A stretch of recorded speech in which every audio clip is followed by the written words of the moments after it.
Oke, terima kasih Noval. Ini yang share screen Bisa aku ya? sendiri ya? Ya. Bentar. Bisa nggak? Bentar. Coba aku jadiin co-host dulu. Siapa tahu jadi.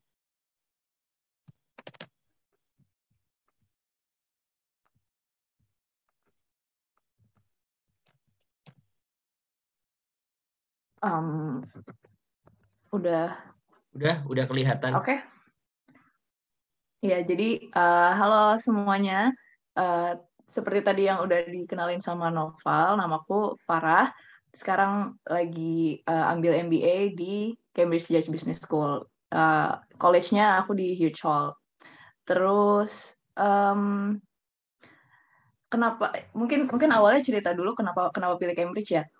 Kalau aku sendiri kenapa pilih Cambridge itu emang dari dulu pengen sekolah di Inggris, terus setelah lulus S1 kerja, diskusi-diskusi sama senior, diskusi sama bos juga,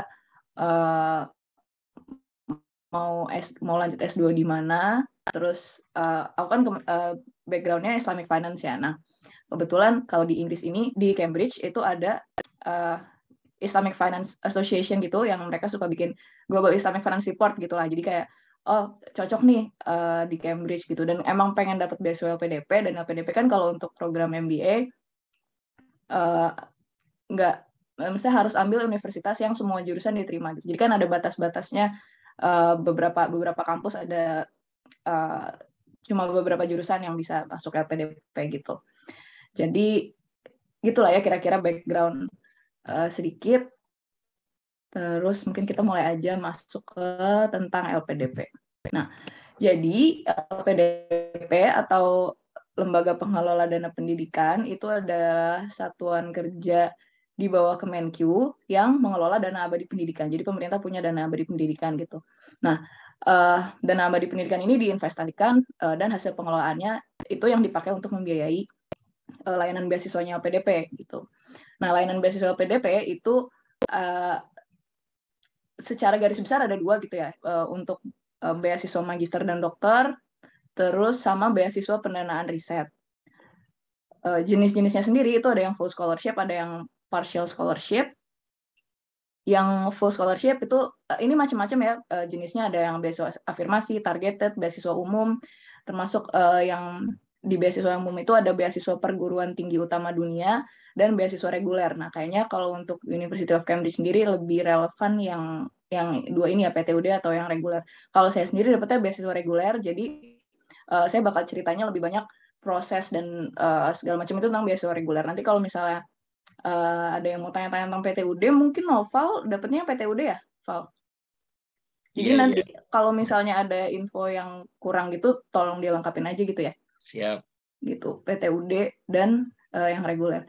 Ada juga yang partial scholarship, yang partial itu juga ada yang targeted dan beasiswa umum. Sebenarnya ini bisa dilihat di websitenya PDP sih, yang umum-umum. Terus lanjut ke komponen beasiswa. Nah, jadi LPDP itu full kita dapat full inilah ya, full scholarship gitu, cover biaya pendidikan dan biaya non pendidikan. Biaya pendidikan itu biaya registrasi atau pendaftaran. Jadi kan kalau kita daftar baru daftar kampus biasanya ada application fee gitu ya. Nah, itu kalau misalnya kita keterima bisa di reimburse. Tapi kalau misalnya kita daftar banyak kampus, ya yang mana yang diterima aja yang di reimburse gitu. Kemudian ada tuition fee itu nanti LPDP langsung bayar ke kampusnya. Kita juga dapat tunjangan buku untuk per tahun. Kemudian ada tunjangan tesis, riset, kecuali untuk awardee yang masa studinya kurang dari atau sama dengan 12 bulan. Jadi cuma untuk yang lebih dari itu. Kemudian ada juga dana untuk seminar internasional kalau kita ikut seminar internasional. Terus kalau kita mau publikasi riset kita ke jurnal internasional itu juga ada di cover sama LPDP. Ada juga biaya non pendidikan. Pertama itu settlement allowance. Settlement allowance itu kita dapat dana untuk kita siap-siap berangkat gitu. Jadi kan pas kita siap-siap berangkat baru pindahan segala macam itu butuh banyak. Jadi ada settlement allowance itu di luar living allowance yang kita dapat tiap bulan. Kemudian transportasi juga di cover, asuransi kesehatan, visa, terus kalau ada biaya keadaan darurat juga kalau diperlukan di cover sama LPDP. Nah, LPDP karena ini dari pemerintah Indonesia, LPDP berharap kita setelah selesai sekolah, kita ada kontribusinya nih kembali untuk ke Indonesia gitu. Jadi awardee LPDP itu wajib balik ke Indonesia untuk berkontribusi minimal 2 kali masa studi ditambah 1 tahun. Jadi kayak misalnya saya ambil MBA di Cambridge 1 tahun, jadi minimal setelah selesai itu 3 tahun di Indonesia gitu. Tapi ini dikecualikan kalau awardee dapat penugasan negara gitu ya, penugasan negara melalui LPP atau melanjutkan studi lagi atas izin LPDP gitu, boleh untuk nggak kembali ke Indonesia langsung setelah lulus. Kalau nggak salah, jadi LPDP juga ada ngebolehin setelah lulus itu internship maksimal 1 tahun, tapi itu mungkin perlu dicek lagi ya, gimana nanti peraturannya, update-nya kayak apa sekarang. Kewajiban berkontribusi, kemudian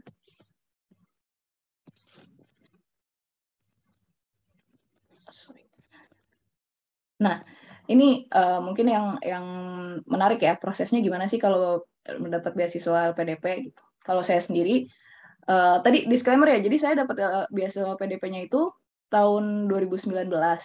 Jadi udah ada beberapa perubahan gitu. Coba saya udah bandingin sih sama beberapa teman yang dapatnya recently. Jadi ini insya Allah update lah ya.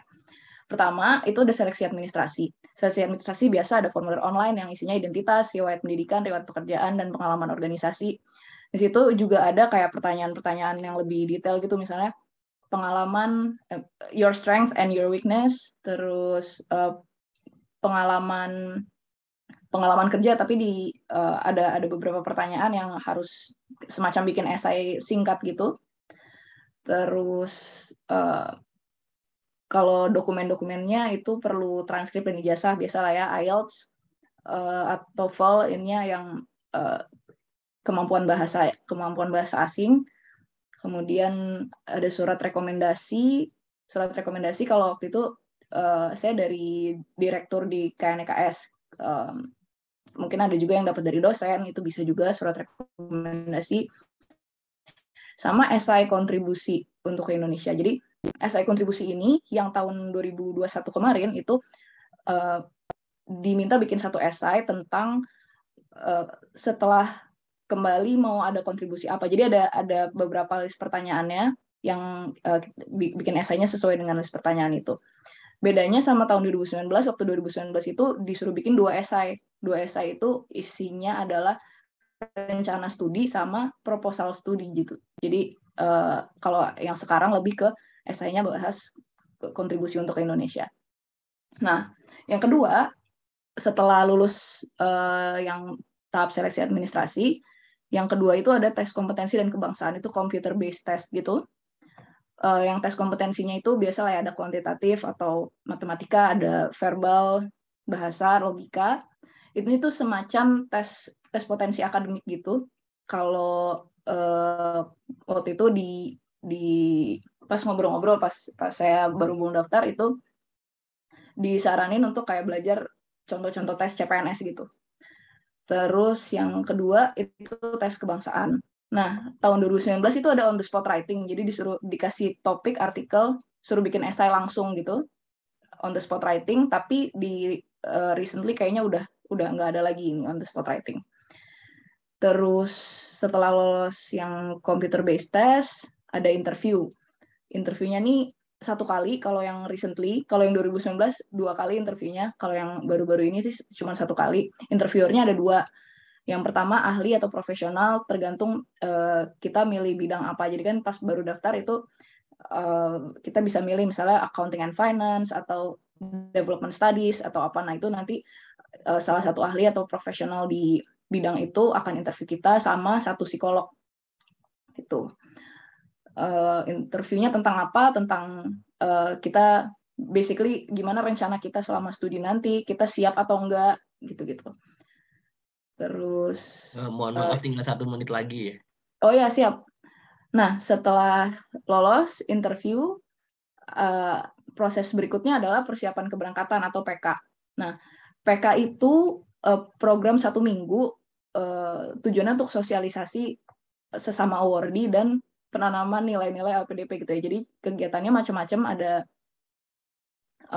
social project-nya, terus ada banyak pembicara-pembicara dari LPDP atau dari eksternal.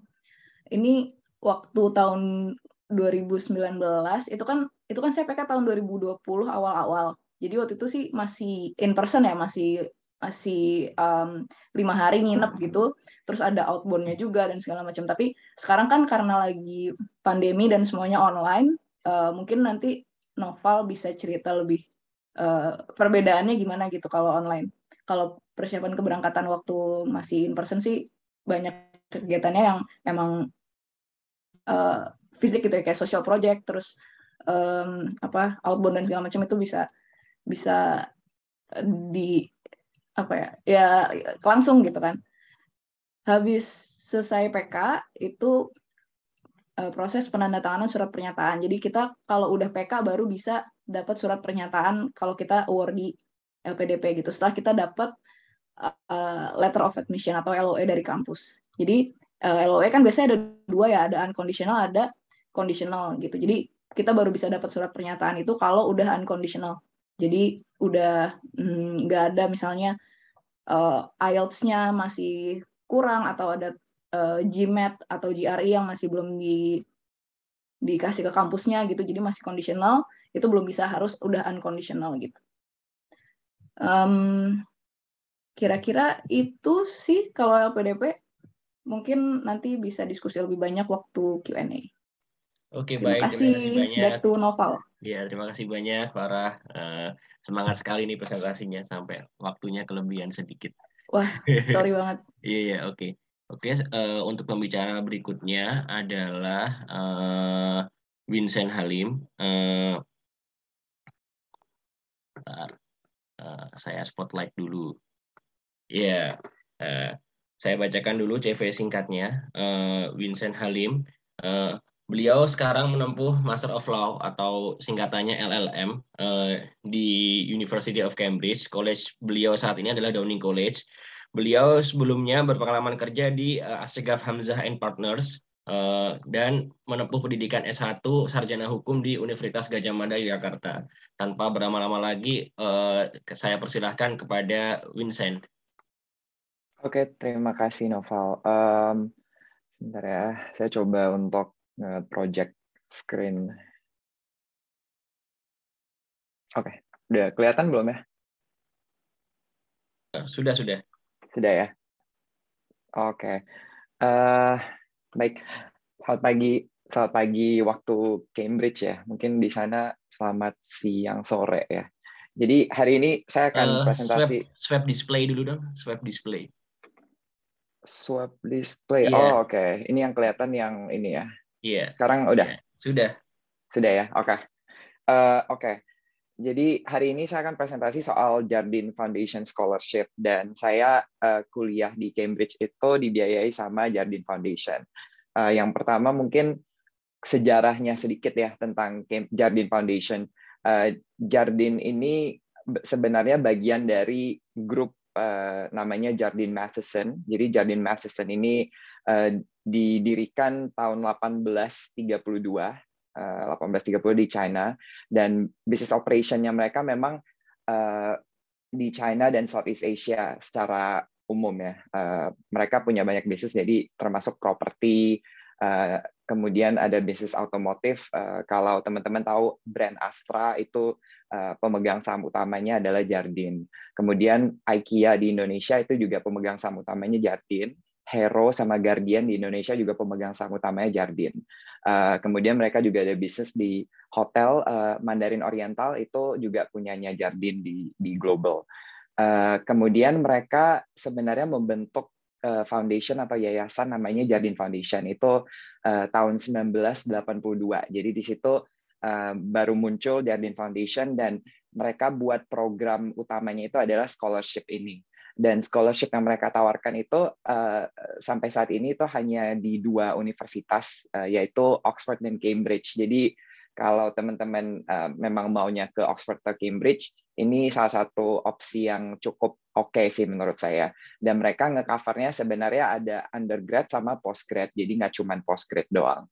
Negara-negara yang mereka tawarkan gitu untuk sebagai scholarship recipientnya itu mostly Southeast Asia sama mainland China dan Hong Kong. Jadi obviously Indonesia masuk di dalamnya. So far mereka tuh ngasih scholarship per tahun itu sekitar up to 30 orang. Jadi emang kadang-kadang mereka nggak punya target khusus kuotanya berapa, tergantung applicants-nya. Cuman so far on average itu sekitar more or less 30. Kemudian alumni mereka sampai sekarang itu ada sekitar 256. Dan mereka udah ngasih scholarship so far dari tahun dia berdiri foundation-nya sampai sekarang itu 370. Memang angkanya nggak terlalu banyak, jadi bisa dilihat di sini meskipun mereka udah berdiri beberapa dekade, tapi scholarship recipient-nya itu baru sekitar di bawah 400 orang. Gender ratio-nya itu 1:1, jadi cukup equal ya untuk perempuan dan laki-laki punya kesempatan yang sama. Oke. Next ya.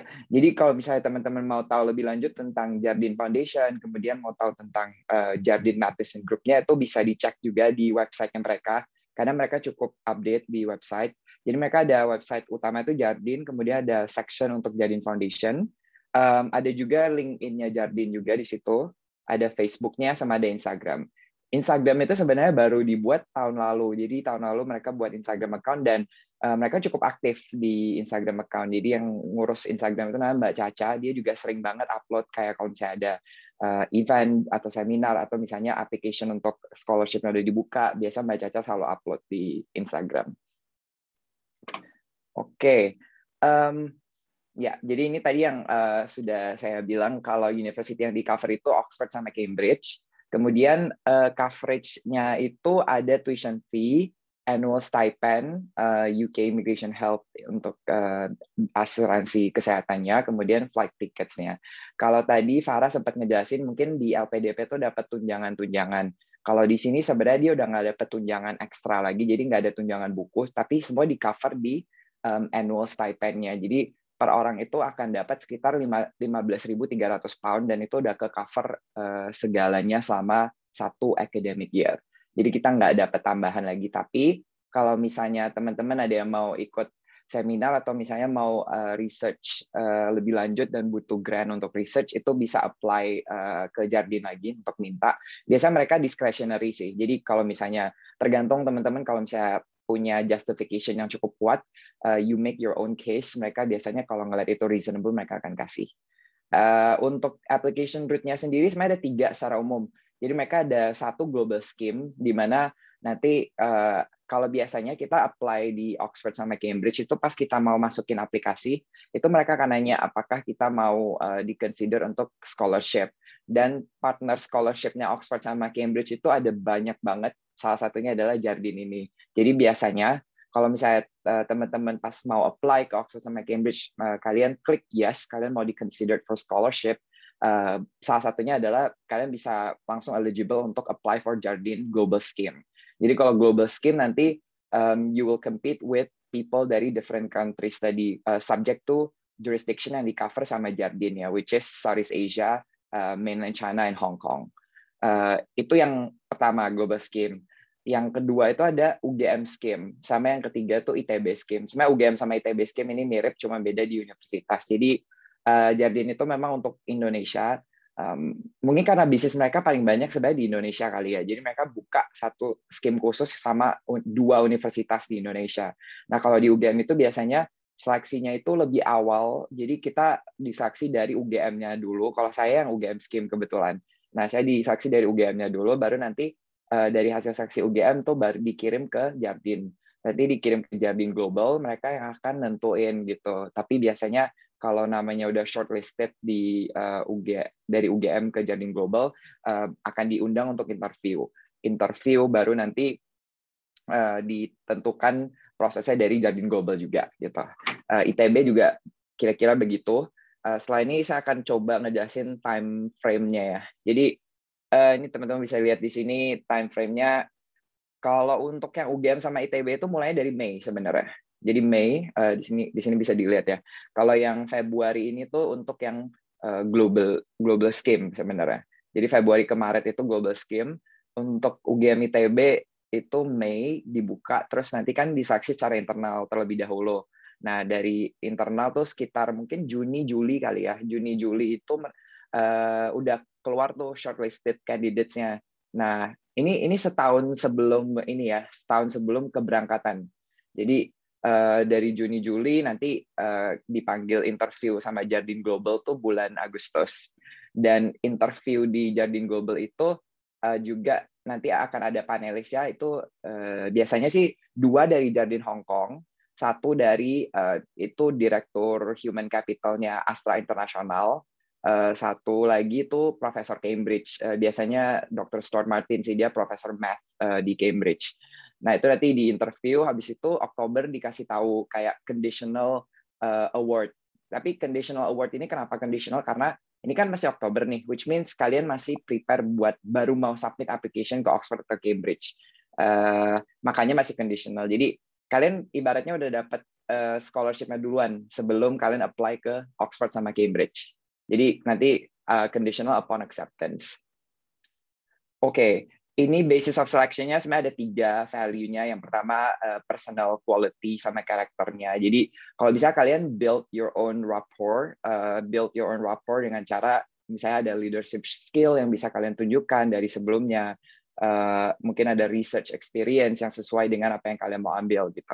Terus yang kedua, community involvement sama activities. Ini juga penting karena mereka mau nyari orang-orang yang memang bisa berkontribusi balik kepada society.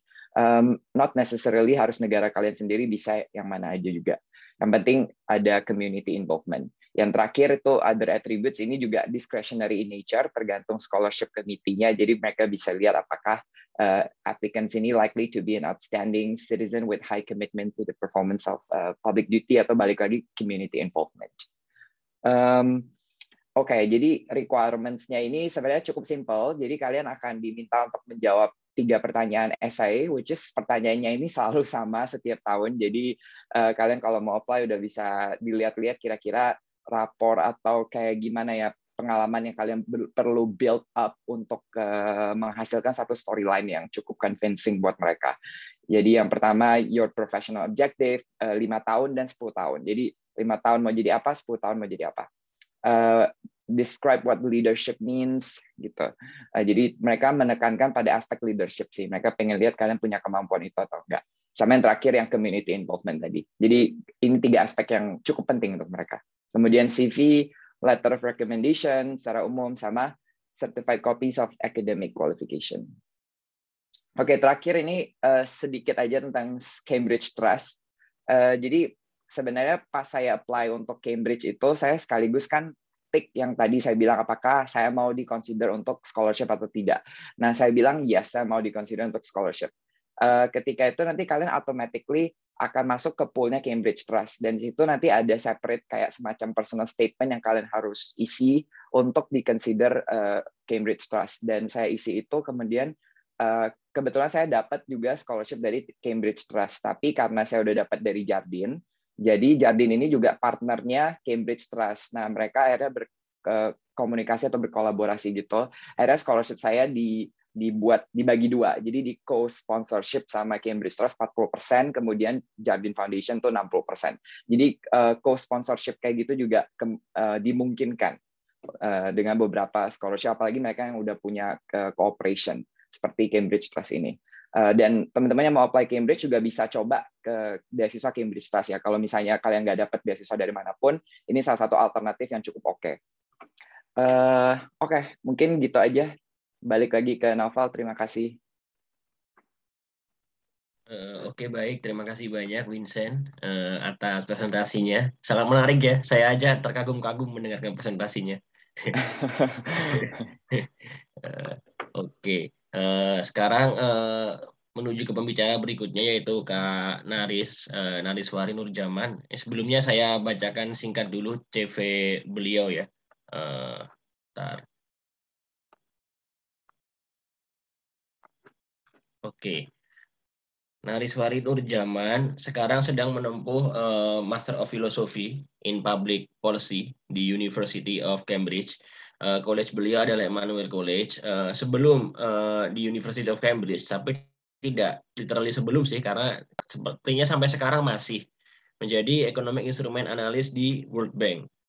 Untuk pendidikan S1-nya ditempuh di UI dengan jurusan Hubungan Internasional. Kemudian Nariswari ini adalah awardee beasiswa Chevening dari pemerintah Inggris. Tanpa berlama-lama lagi, dipersilakan kepada Nariswari. Makasih Noval. Ini bisa kelihatan kan ya share-nya? Iya, kelihatan dengan jelas. Oke, selamat pagi waktu Cambridge dan selamat sore waktu Indonesia. Aku mau mulai memperkenalkan diri dengan pantun dulu ya. Kabupaten Cambridge lingkungannya asri, udaranya bersih, airnya bening. Perkenalkan saya Nariswari, perwakilan beasiswa Chevening. Cakep. Ya, tadi yang udah dikenalin sama Noval, sebenarnya ini singkat aja, Chevening 101. Pertama, apa sih Chevening gitu kan? Sebentar. Jadi, Chevening ini adalah skema beasiswa dari pemerintah Inggris yang berdiri sejak tahun 1983. Dan sejak saat itu udah lebih dari 50.000 orang profesional yang belajar di Inggris dengan beasiswa Chevening. Jadi berbeda dengan skema LPDP-PTUD atau Jardine, di Chevening ini sebenarnya nggak terbatas di Cambridge atau Oxford aja, tapi semua universitas di Inggris yang masuk skemanya. Jadi memang tujuannya untuk mendidik para pemimpin masa depan dan membangun komunitas global yang sama-sama membuat perubahan positif di seluruh dunia. Dan dananya ini dari Foreign Commonwealth and Development Office dan partner organization. Jadi kalau tadi misalnya Vincent bilang beasiswanya itu di antara Jardine dan Cambridge Trust, di Chevening juga ada. Cambridge Trust itu adalah salah satu dari mitra pendanaannya Chevening.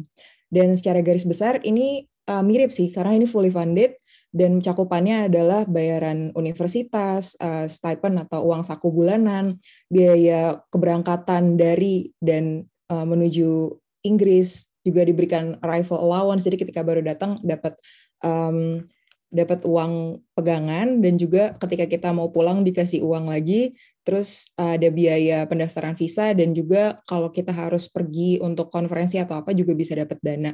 Dan perbedaannya mungkin dari skema beasiswa yang lain adalah ini prosesnya sangat simpel dan kita nggak keluar uang sih kalau dari menurut aku. Mungkin ada beasiswa lain yang kita harus nalangin dulu biayanya terus nanti dibayarin sama beasiswanya, tapi kalau Chevening ketika kita udah diterima benar-benar nggak keluar uang. Itu sangat nyaman buat kalau buat aku pribadi. Dan kemudian ini kriterianya karena memang targetnya adalah untuk profesional muda, jadi salah satu kriterianya adalah kita harus udah lulus kuliah yang jelas. Yang kedua, kita harus punya pengalaman kerja paling nggak 2 tahun, tapi pengalaman ini nggak harus full time gitu. Jadi bisa juga kalau misalnya kamu voluntary work atau pekerjaan lain itu bisa masuk pertimbangan. Dan yang ketiga, harus siap untuk kembali ke Indonesia selama minimum 2 tahun setelah selesai. Nah, ini ada hitungannya, jadi kayak harus udah kerja selama lebih dari 2.800 jam, tapi nanti bisa dihitung kok. Jadi bisa mencakup pekerjaan full-time, part-time, volunteer, atau internship. Ini kalau misalnya untuk info lebih lanjutnya bisa juga ngecek Instagramnya ID Chevening Alumni, karena mereka juga sangat rajin untuk update informasi. Dan kenapa Chevening? Karena aku ngelihat ada 3 aspek sih. Pertama Global Network, National Cohort, dan Local Support System. Kalau Global Network yang tadi dibilang, karena kan ini beasiswa skemanya global ya, dan kita tuh nanti akan dimasukkan ke dalam grup, dan sesama Chevening Scholar itu tuh kita sering banyak berkomunikasi dan berkolaborasi, dan itu rasanya seru aja sih karena jadi jejaringnya luas gitu. Dan juga kita di Indonesia biasanya setiap tahun mengirimkan sekitar 40 atau 50 orangan, dan di antara kohort sesama orang Indonesia yang juga sedang berangkat ke UK ini juga kita juga jadi guyup gitu. Jadi misalnya kalian mau traveling ke kota lain, itu punya teman baru atau ada teman lain yang mau ke kota kalian, itu juga bisa. Dan banyak juga kasus-kasus di mana setelah ketemu dari Chevening ini kita sama-sama berkolaborasi, dan ya itu menyenangkan aja sih. Dan yang terakhir ada juga local support system. Karena kalau di Chevening sistemnya kita akan dipasangkan dengan program officer di UK yang tiap bulan akan email kita kalau misalnya ada sesuatu info-info kesempatan seminar atau kegiatan lainnya. Dan juga kalau misalnya kalian punya concern tentang mental health atau apa, itu ada welfare officer yang siap membantu kita kapan saja. Terus kenapa Chevening? Karena dampak ke masyarakatnya cukup besar. Jadi ini termasuk organisasi yang banyak melakukan volunteer, juga ada komunitasnya terdiri dari 160 negara, dan juga termasuk diantaranya 18 kepala negara. Jadi ya lumayan rame sih. Dan juga kita punya namanya Chevening Connect platform, semacam kayak Facebook, tapi untuk sesama alumni Chevening. Dan dari sini kalian bisa terhubung, bisa juga untuk membuat ide-ide untuk program community development, dan juga bisa mengembangkan skill-skill lainnya. Jadi bisa dapat mentor juga sih dari sini. Dan juga banyak banget kesempatan di sini, mulai dari internship, kemudian juga ada volunteering, dan juga kesempatan untuk jadi social media ambassador. Jadi kayak kalian nggak akan pernah kehabisan kegiatan sih dengan Chevening. Dan proses aplikasinya juga sangat-sangat straightforward. Beneran cuma submit essay, interview, pengumuman, selesai. Dan ini biasanya timeline-nya, waktunya tuh juga cukup fix gitu loh, kapan dia buka, kapan dia diumumin, dan lengkapnya bisa dicek di link ini. Dan esainya selalu sama sih, antara leadership and influence, tentang gimana kita tuh menerapkan skill kepemimpinan, gimana kita membangun jejaring, terus nanti ketika kuliah di UK tuh mau belajar apa dan kenapa, terus kemudian setelahnya ilmunya tuh mau dipakai buat apa gitu. Dan ini dari tahun ke tahun sebenarnya sangat mirip gitu. Jadi kalau misalnya kalian tertarik untuk tahu lebih dalam, ini bisa ngecek official page-nya Chevening, terus Chevening Alumni Indonesia, karena kadang mereka bikin acara mentoring, dan aku dulu juga merasa bisa lolos karena ikut program mentoring ini.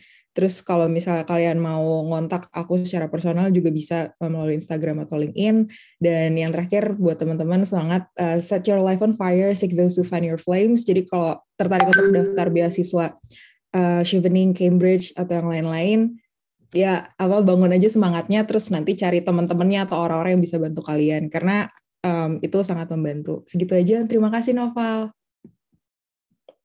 Oke, baik, terima kasih.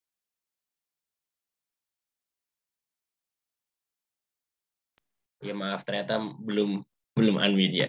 Terima kasih Naris, terima kasih pada semua pembicara yang telah menyampaikan presentasinya.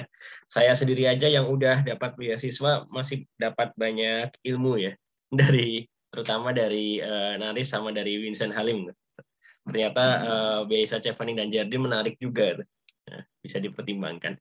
Oke, baik. Sekarang kita masuk ke sesi tanya-jawab. Silahkan bagi yang ingin bertanya langsung bisa raise hand. Nanti saya spotlight. Adakah yang mau bertanya langsung?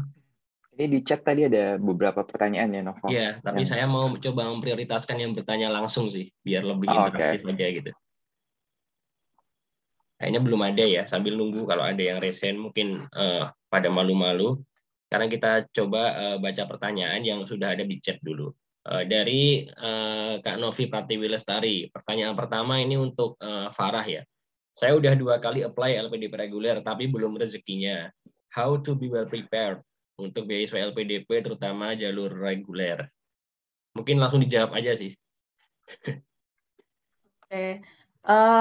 Pertama, semangat, jangan menyerah. Dicoba terus aja. Terus mungkin ini perlu tahu juga, ini nggak lanjutnya itu di proses yang sebelah mana. Jadi kayak kita bisa target ya, misalnya pengembangan kayak apa yang harus dilakukan gitu, apa yang harus dipersiapkan lebih lanjut. Tapi pada intinya LPDP itu menekankan tentang kontribusi ke Indonesia, karena lagi-lagi ini kan beasiswa dari pemerintah, terus kita bisa, satu orang itu bisa dibiayai up to 1 billion satu orang, sementara satu desa di Indonesia itu juga dikasih dana yang sama gitu untuk satu desa, dan sementara untuk kita buat satu orang gitu. Jadi kita harus bisa menekankan kita bisa kontribusi apa nih balik ke Indonesia itu. Caranya pertama kita harus meyakinkan LPDP bisa dari esai gitu ya, misalnya pas esainya kita udah firm pengalaman kita sebelumnya apa yang berkontribusi dengan Indonesia. Jadi secara pengalaman kerja kita juga, misalnya kalau misalnya udah kerja atau ada pengalaman organisasi pengalaman kepanitiaan itu yang ada dampaknya misalnya untuk society di Indonesia itu, kemudian kita background pendidikannya apa, kita mau lanjut studi apa, dan lanjut studi apa itu juga harus dipikirin matang-matang. Baiknya kita udah, misalnya kita pilih satu jurusan di satu kampus, kita udah lihat dulu matkul-matkulnya apa aja nih, kita mau fokus kemana, jadi detail gitu loh. Jadi yang nyeleksi juga udah bisa lihat bahwa kita udah firm banget, kita tahu banget mau belajar apa yang sesuai dengan pengalaman kita sebelumnya. Nanti setelah lulus kita mau menerapkannya seperti apa, dan untuk Indonesia gitu. Jadi kontribusinya seperti Indonesia, untuk Indonesia itu seperti apa nanti. Itu kemudian kalau di interview juga karena ada psikolog ya di interviewernya, mereka juga ngelihat kesiapan kita untuk hidup di luar negeri gitu. Misalnya kita akan hidup sendiri, dan walaupun tadi kalau misalnya sama kayak awardee-nya Chevening dan Jardine juga ya, maksudnya LPDP kan network-nya banyak, udah awardee-nya udah banyak banget di berbagai negara, kita pasti ada support system gitu. Kita akan kenalan pas PK dan segala macam. Cuman mungkin kan untuk beberapa orang ini pengalaman pertama hidup sendiri di luar negeri dan segala macam, kita bisa ngebuktiin bahwa kita kuat juga gitu loh secara psikologi, kayak waktu di interview psikolog sih kayak gitu. Apa lagi ya? Sebenarnya lebih ke situ sih. Jadi pengalaman sebelumnya, jadi pengalaman kerja, pengalaman kuliah, organisasi yang kita mungkin kita ada pengalaman leadership atau apa, itu bisa ditonjolin waktu nulis esai, sama riset tentang jurusan yang kita mau tuju, kenapa kita mau pilih itu.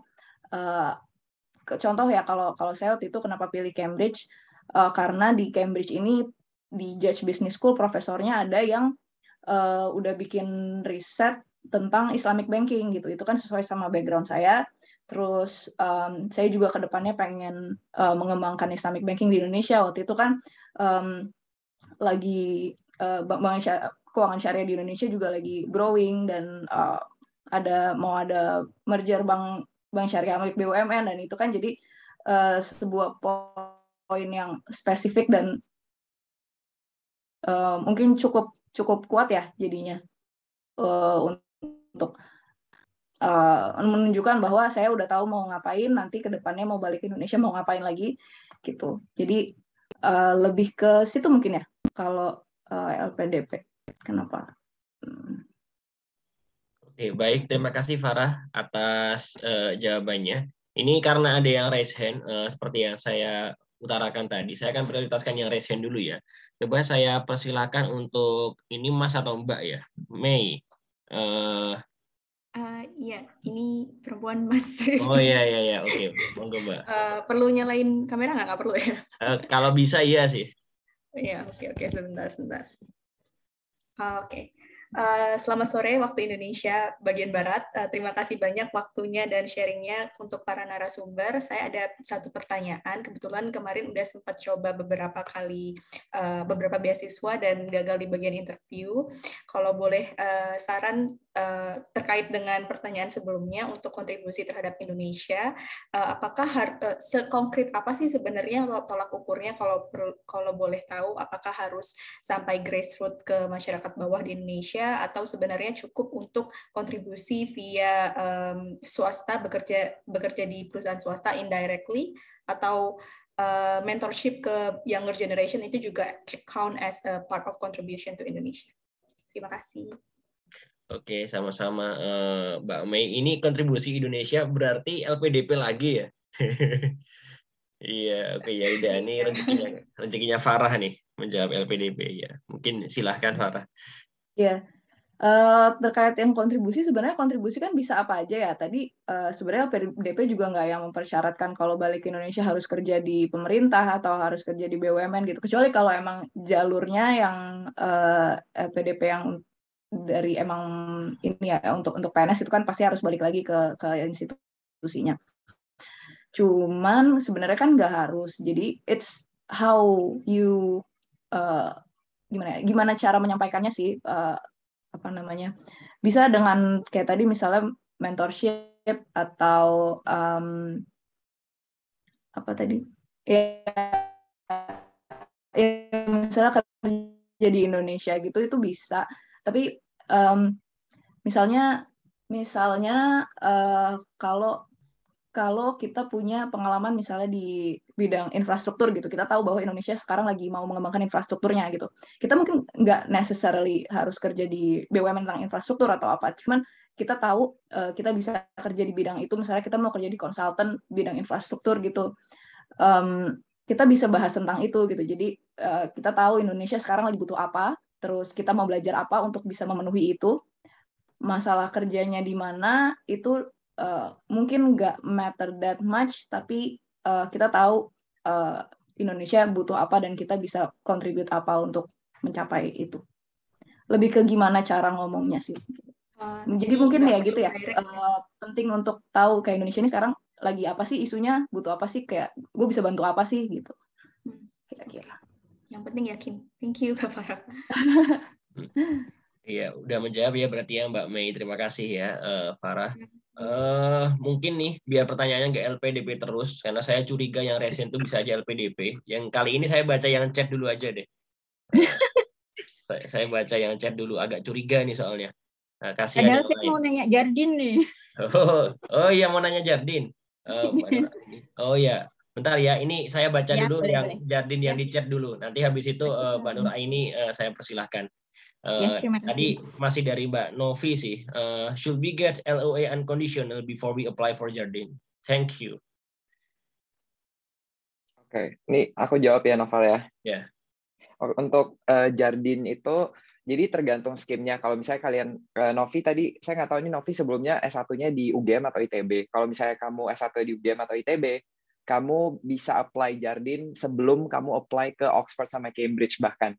Jadi kamu nggak perlu LOA apapun, karena kamu bisa apply melalui jalur ITB atau jalur UGM.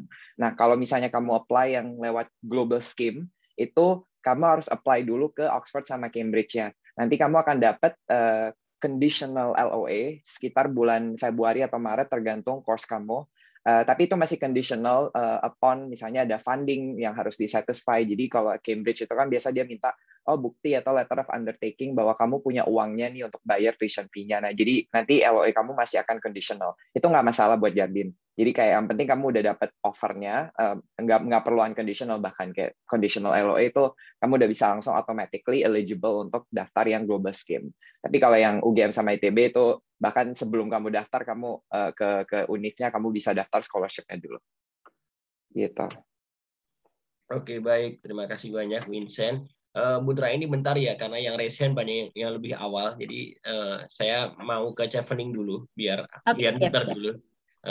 Ini ada yang tanya di chat, izin bertanya kepada Kak Nariswari. Sebelumnya kan kakak masuk HIUI, di mana untuk program Chevening harus bekerja terlebih dahulu. Apakah pekerjaan, tempat kerja, IPK, dan kuliah dilihat atau mempengaruhi selain dengan tes esai program Chevening?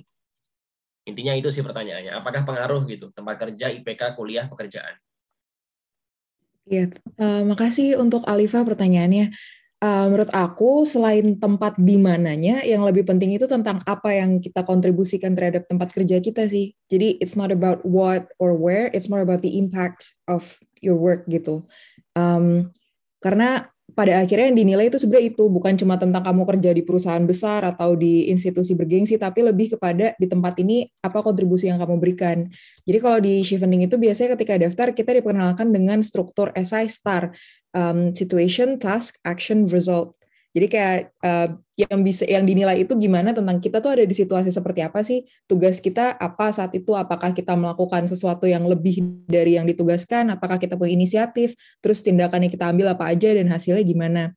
Jadi saran aku sih saat itu banyak-banyak berkontemplasi juga sih sebenarnya, kayak banyak meditasi, banyak merenung, itu banyak banget. Dan pada akhirnya sama kayak yang tadi Farah bilang, ujung-ujungnya lebih kepada mencari titik tengah gitu tentang sebenarnya masyarakat lagi butuh apa sih, terus kita bisa nawarin apa. Jadi kalau di aku, waktu itu aku banyak berpikir tentang where the needs of the world and my talent cross, I think there lies my vocation. Jadi banyak ngeriset, dan karena pada akhirnya beasiswa itu kan kayak there's no such thing as free lunch, nggak sih? Kayak pasti ada sesuatu di belakangnya gitu.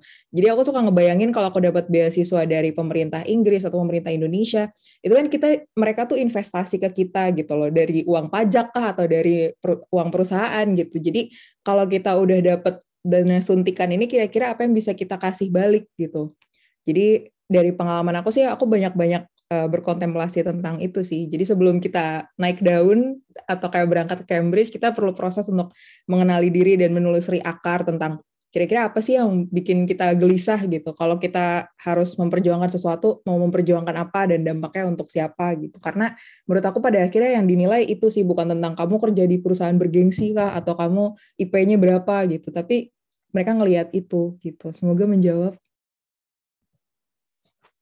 Terima kasih Naris. Ya, ini kayaknya orang-orang di Indonesia gelisah harga minyak goreng baru mahal katanya. Saya dapat baca di berita sih. Di Inggris alhamdulillah nggak naik setahu saya. Oke, mungkin kita kembali ke yang raise hand ya. Mbak Rizky Utami, coba dipersilakan menyampaikan pertanyaannya. Halo Kak. Iya. Aku mau nanya, tapi ke Kak Novel boleh nggak ya soal LPDP PTUD? Oh ya udah boleh, nggak apa-apa ya. Oke. Semuanya makasih atas kesempatannya. Mau nanya Kak, jadi kan kalau di PTUD itu mereka syaratin bahwa LOE-nya harus unconditional ya. Nah, pertanyaan saya, Ahmad kan kemarin udah dapat conditional offer dari Cambridge. Nah, gimana kita untuk kayak gimana ya bikin si conditional ini jadi unconditional? Saya udah kemarin tuh saya udah dapat baca kenapa conditional, salah satunya adalah persyaratan bahasa Inggris. IELTS saya kemarin ratingnya masih 6, sedangkan di Cambridge mereka require-nya 7 kan ya.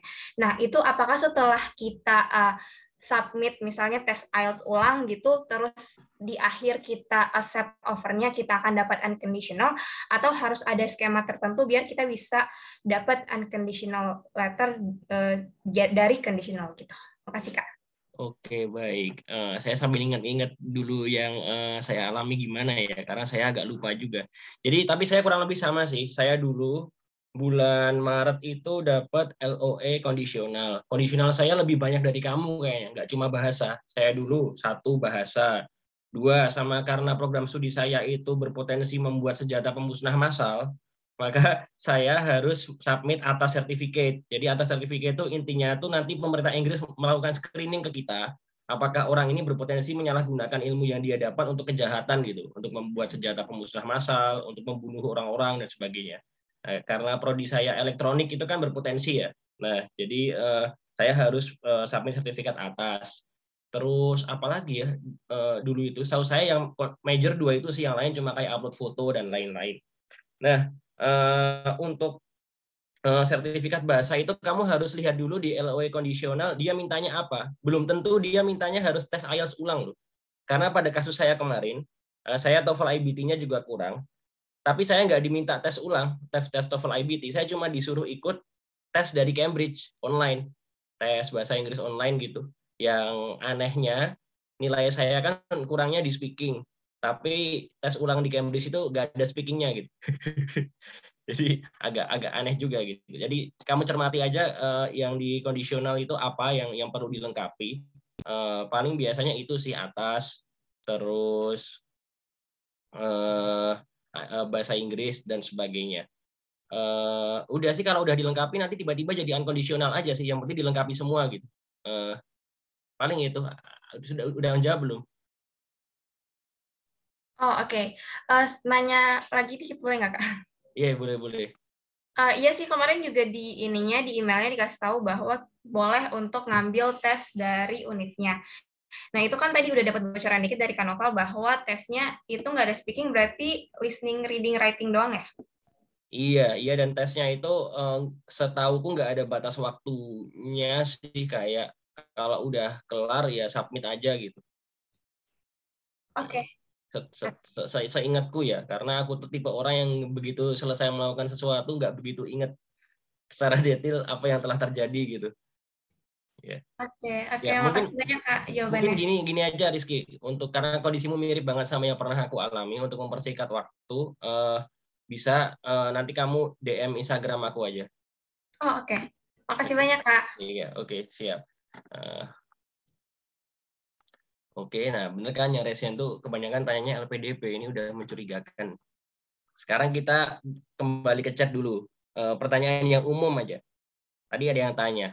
Nah, untuk beasiswa Jardin, LPDP, dan Chevening untuk PhD dan Magister apakah berbeda? Perbedaannya apa aja? Oke, ini sekaligus saya tambahi pertanyaannya ya. Apakah beasiswa LPDP atau Chevening atau Jardin itu bisa untuk S2, S3 atau S2 aja gitu? Oke, mungkin satu-satu, mungkin dari Naris dulu mungkin. Kalau Chevening ini emang khusus untuk master S2 sih. Ya, jadi Chevening itu khusus untuk master ya, supaya menjadi perhatian teman-teman. Dan kalau nggak salah cuma boleh 1 tahun ya maksimal. Ya betul. Pertama ini untuk master, yang kedua ini harus pulang dan stay di Indonesia selama 2 tahun. Terus yang ketiga di sini kalau misalnya kalian mau internship atau mau apa itu bisa difasilitasi sama Chevening. Mungkin perbedaannya itu kali. Oh, dulu saya pernah dengar kan di UK juga ada ya master program yang 2 tahun. Itu katanya nggak bisa pakai Chevening, harus yang 1 tahun doang. Iya karena emang kalau dari Chevening khusus untuk 1 tahun masternya. Oke. Sekaligus ngasih informasi ke teman-teman ya, kalau di UK mayoritas program pasca sarjana S2 itu durasinya 1 tahun, berbeda dengan di Indonesia atau negara lain. Tapi ada juga yang 2 tahun. Hanya dalam kasus Chevening yang 2 tahun ini tidak bisa di cover oleh Chevening, cuma bisa yang 1 tahun aja. Sekarang coba ke Jardin deh. Ya, kalau Jardin S1, S2, S3. Jadi justru kalau misalnya kalian dapat master scholarship dari Jardin, biasanya Jardin tuh akan email ke semua scholar yang ngambil master, apakah kalian mau lanjut ke S3. Karena mereka encourage orang yang ngambil master untuk lanjut ke S3 juga. Jadi kalian bahkan bisa apply lanjut lagi aja untuk beasiswanya pakai Jardin misalnya ke S3, tapi dengan proses interview sama proses aplikasi yang sama sih, kayak yang sebelumnya di master. Kemudian untuk Jardin juga dia nggak ada kewajiban untuk balik ke Indonesia, jadi kalian bisa stay dimanapun. Kalian mau lanjut di UK juga terserah, nggak ada masalah sama mereka gitu. Kalau misalnya kita daftarnya pertama kali daftar Jardin langsung S3 bisa juga, nggak masalah. Juga, iya. Sama juga ya berarti ya. Sama, jadi prosesnya semuanya mereka postgraduate poll-nya itu S2 sama S3 mereka samain sih, dan interviewernya juga sama.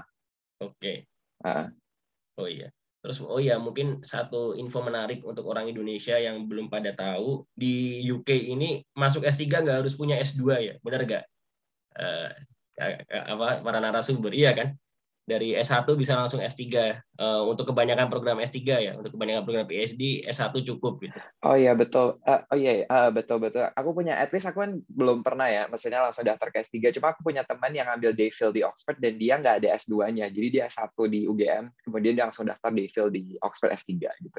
Jadi harusnya bisa ya. Itu kenapa di sini nggak dinamai angka 1, 2, 3 karena 1 bisa loncat ke 3 kan.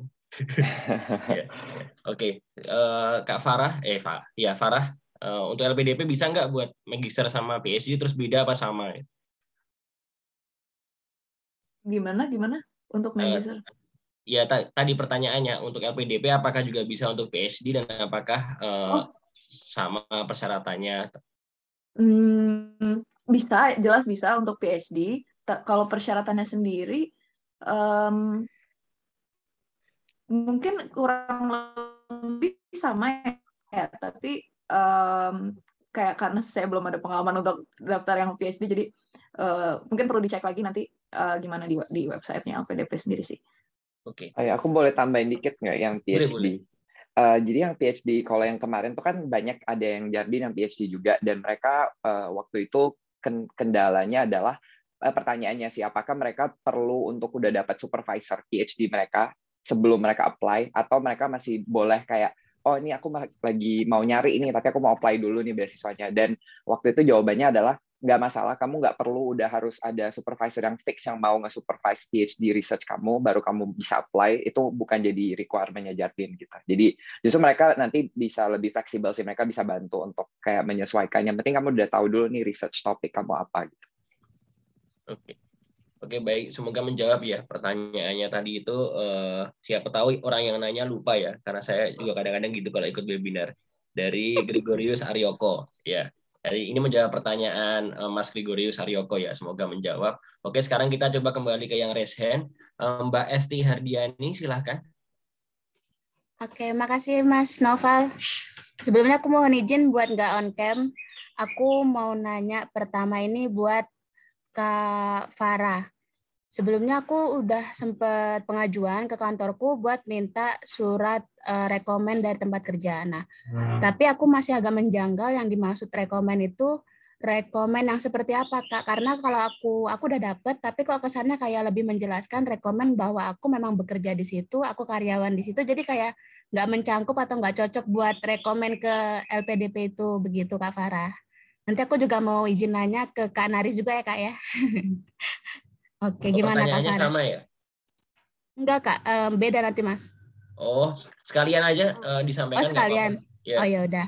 Buat Kak Naris, aku mau bertanya buat Chevening sendiri itu sebenarnya alangkah lebih baik kita daftar Chevening dulu baru kampus atau kampus dulu baru Chevening, Kak. Soalnya takutnya kalau misalkan ya, misalkan insya Allah nih kita keterima di Chevening, ternyata di kampusnya nggak keterima itu gimana gitu. Terus untuk beasiswa keseluruhannya ini mau Chevening, LPDP atau Jardin ini baiknya tuh kita daftar atau apply lewat yayasan atau pihak ketiga kayak IDP, Scooters, British Council tuh atau pendaftaran secara mandiri gitu Kak. Gitu gimana Kak? Makasih Mas Noval. Kayak gitu kurang lebih. Oke, siap. Coba pertanyaan pertama dulu ya ke Farah. Jadi tadi pertanyaannya untuk LPDP ya tadi ya. Iya, LPDP surat rekomen Mas. Surat rekomendasi sama itu kalau menurut Kak Farah lebih baik daftar sendiri atau lewat agen. Ya, seperti itu. Betul. Yang pendaftaran kampusnya. Iya, betul. Oke. Iya, kalau misal tentang surat rekomendasi, jadi kan ada dua ya yang diminta sama LPDP itu memang ada kayak keterangan memang bekerja di situ dan kantornya ngebolehin untuk daftar beasiswa gitu, itu ada. Tapi ada juga surat rekomendasi yang isinya semacam testimoni dari misalnya atasan atau dari dosen gitu. Kita tuh orangnya kayak gimana, apakah kita pengalaman mereka selama bekerja dengan kita atau selama ngajar kita tuh kita gimana di kelas misalnya atau di kantor, kita ada pengalaman apa yang menurut mereka itu bisa menguatkan apa ya, posisi kita lah gitu pas daftar LPDP, bahwa kita nggak cuma ngomong dari diri kita sendiri doang kan, melewat essay sama lewat interview, tapi terbukti ada testimoni dari orang lain juga gitu sih. Jadi kayak surat rekomendasinya lebih ke situ yang diperluin, lebih ke testimoni kita bahwa kita punya leadership skill yang bagus, misalnya kita selama ini selama kerja itu show initiatives, terus kita fast learner misalnya, kayak gitu-gitu sih, lebih ke situ rekomendasinya. Oke, siap-siap. Berarti nanti aku mungkin ada pengajuan revisi lagi kali kayaknya. Iya, okay. Ya lebih kayak gitu. Good luck. Iya, thank you Kak. Yang menurut, oh iya, tadi sama satu yang belum dijawab menurut Farah, mending kalau daftar Cambridge-nya atau daftar univ Inggrisnya itu sendiri atau pakai agen? Mending mana ya? Gini, pertama ada universitas yang kerja sama agen, ada yang enggak. Cambridge itu enggak. Beberapa kampus lain yang saya daftar kebetulan enggak juga. Jadi saya belum ada pengalaman sih untuk daftar kampusnya lewat agen. Cuman iya, jadi yang saya tahu ya kalau misalnya agen itu kan dia ada, karena ada kerja sama kampus, jadi mungkin dia bisa bantu proses administrasinya, dia lebih tahu apa yang dia bisa bantu ngecekin dan segala macam gitu. Mungkin itu akan lebih convenient. Tapi ya itu tadi, kalau misalnya Cambridge sendiri nggak ada kerja sama agen memang. Thank you Kak Farah. Oke, sekarang ke Kak Naris dari pertanyaannya tadi tentang Chevening mending univnya dulu atau Cheveningnya dulu ya kan? Sama pertanyaan yang agen tadi juga. Kalau pandangan dari Naris gimana? Oh, aku sih daftarnya kemarin barengan ya. Jadi ketika aku submit aplikasi Chevening, itu aku juga lagi ngurus aplikasi di Cambridge-nya. Jadi waktu itu tapi submitnya universitas duluan, terus abis itu beasiswa. Tapi pengumumannya tapi itu paralel gitu sih jatuhnya. Sebenarnya kayak manapun yang bisa dikerjain sekarang, kerjain sekarang daripada numpuk di akhir gitu prinsipnya, pragmatisnya. Terus kalau misalnya sendiri atau pakai pihak ketiga, aku jujur daftar sendiri karena 3 aspek. Pertama, koordinasi lebih gampang karena kayak cuman aku sama website-nya aja. Terus yang kedua juga aku ngerasa kalau daftar sendiri sebenarnya data pribadi lebih terjaga kan. Kayak misalnya ketika kita nulis personal statement atau ngasih informasi tentang tempat kerja dan lain-lain itu lebih aman menurut aku. Dan ketiga, nggak ada urgensi untuk minta third party juga sih, karena kan third party gimana ya, kayak balik lagi ngelihat trade off-nya gitu nggak sih, kalau kita melibatkan pihak lain di proses pendaftaran, kira-kira kita dapat keuntungannya apa, tapi terus gimana, kayak saat itu aku nggak ngelihat ada urgensi untuk pakai third party sih, jadi emang ngurusin sendiri aja, karena sejauh itu lebih enak. Kalaupun mau pakai third party, aku ngerasa third party-nya tuh bukan orang yang ngedaftarin beasiswa sih atau universitas sih, mendingan third party tuh kayak mentor atau misalnya temen peer sama-sama pejuang beasiswa gitu, atau support system yang lain gitu. Kalau aku pribadi sih itu. Cuman kalau misalnya kamu punya pertimbangan lain, karena sebenarnya kan Cambridge ini berusaha untuk inklusif ya, jadi misalnya ada teman-teman dengan disabilitas yang mungkin kesulitan mengakses formnya atau apa dan perlu third party, ya baru mungkin bisa pakai. Tapi kalau bisa ditanganin sendiri sih enakan sendiri kalau aku. Back to you, Noval. Oke. Kalau Vincent ada pendapat nggak pakai agen atau sendiri tadi? Tambahan gitu. Kalau Jardine sih nggak ada agennya harusnya. Kalau untuk Oxbridge juga sepertinya kan langsung apply langsung sendiri aja gitu. Dan kalau agennya justru UGM sama ITB jadi agennya karena mereka intermediary yang punya skim khusus. Tapi di luar dari UGM ITB nggak ada agen tambahan sih. Jadi kalian apply sendiri, kalian apply ke Univnya juga langsung aja ke website ininya admissionnya. Iya. Kalau pendapat saya pribadi, kalau saya boleh nambahin ya, untuk daftar beasiswa maupun kampus, saya rasa lebih baik sendiri sih. Sambil kita biar tahu juga, biar berpengalaman cara daftarnya gimana. Dan biasanya aplikasinya apa ya, tampilan websitenya UI UX-nya itu nggak begitu rumit kok, jadi mudah dipahami, dan syarat-syaratnya itu biasanya udah jelas yang diperlukan apa gitu, jarang ada yang ambigu-ambigu seperti itu. Jadi insya Allah daftar sendiri lebih baik. Ya tadi Vincent juga udah jawab ya pertanyaan yang ada di chat tadi. Saya belum persilahkan tapi udah dijawab sama Vincent dengan detail nih. Ayo mungkin bisa disampaikan secara lisan jawabannya biar yang lain juga dengar. Oke, boleh. Ini tadi Gabriela tuh nanya kayak kira-kira kalau Oxbridge itu kan mereka GPA-nya tuh tinggi banget ya requirement-nya. Dan memang apakah Jardine punya requirement yang sama? Sebenarnya tujuannya adalah karena Jardine kan pengen semua kandidatnya itu ya keterima di Oxbridge. Tujuannya itu sebenarnya. Jadi kalau misalnya kalian mau daftar Jardine dan kalian ngerasa kalian punya kesempatan yang tinggi untuk masuk di Oxbridge, ya most likely kalian juga akan pas seleksinya Jardine basically gitu.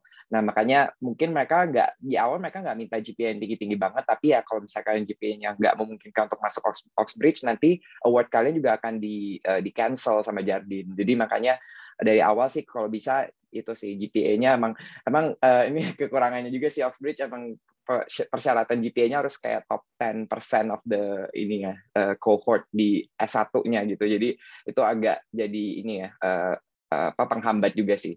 Untuk rasionya ini aku nggak tahu persisnya berapa applicants yang daftar Jardine kemudian diterima berapa. Cuman untuk Indonesia sendiri, karena kan tadi mereka bagi-bagi ya, ada yang untuk Filipina, Malaysia, Thailand, Myanmar dan lain sebagainya. Jadi dari Indonesia kebetulan paling banyak dari semua negara di Southeast Asia sama mainland China. Jadi di Indonesia tuh ada sekitar ini 6-9 awardee untuk tahun ini tuh ada 9, itu di-combine dari skim ITB, skim UGM, sama skim global. Jadi di-combine tuh ada 9 yang dari Indonesia. Gitu. Oke, baik. Terima kasih banyak Vincent jawabannya. Sekarang kita kembali ke yang resen. Bu Nur Aini ini udah lama nih resen dari tadi. Kita persilahkan. Mbak Nur Aini atau Bu Nur Aini. Ya, terima kasih Mas Noval atas kesempatannya. Mau nanya ke Mas Vincent. Kalau jalur skimnya UGM sama ITB itu, dia apakah khusus untuk yang misalnya S1-nya di UGM atau ITB, atau boleh yang S2-nya dari sana? Mungkin ada teman-teman yang sesama awardee, mungkin Mas Vincent pernah ketemu gitu. Nah, terus terima kasih Mas Vincent. Ya, jadi pertanyaan dari Bu siapa tadi, Nur ya, itu Gimana kalau kita bukan alumni S1 dari UGM ITB, tapi alumni S2 dari UGM atau ITB, terus mau daftar Jardin, berarti untuk S3 ya, itu bisa atau tidak, Vincent? Oke, ini pertanyaan bagus karena saya juga tidak tahu jawabannya, tapi harusnya bisa ya. Sebentar ya. Oke, jadi kalau yang tahun saya tuh kebetulan saya nggak tahu ya apakah yang daftar di UGM itu, soalnya waktu saya daftar lewat jalur UGM tuh kan saya nggak ketemu langsung sama kandidat-kandidat yang lain karena kebetulan tahun 2020 tuh kan virtual semua kan karena pandemi. Jadi saya belum nanya nih apakah ada yang daftar S3 tapi dia S1-nya bukan di UGM cuma S2-nya di UGM. Nah, tadi saya ada copy paste link ke yang skema ITB sama skema UGM di chat. Nah, di situ tuh ada persyaratannya sih yang dikirimkan untuk ke UGM sama ke ITB masing-masing. Dari situ sih dia nggak ada specifically bilang sih kayak apakah kalau yang tadi ya misalnya dia S2-nya di UGM untuk daftar S3 ada persyaratan S1-nya wajib di UGM atau enggak, itu nggak ditulis sih di situ. Jadi kalau saya bacanya sih boleh gitu. Kalau S2-nya di UGM, yang penting alumni UGM aja gitu.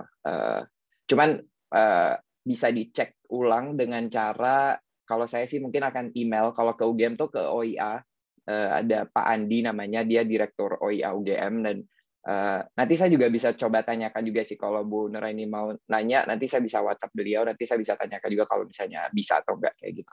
Tapi kalau saya baca persyaratannya sih harusnya bisa ya. Oke, terima kasih Mas Vincent.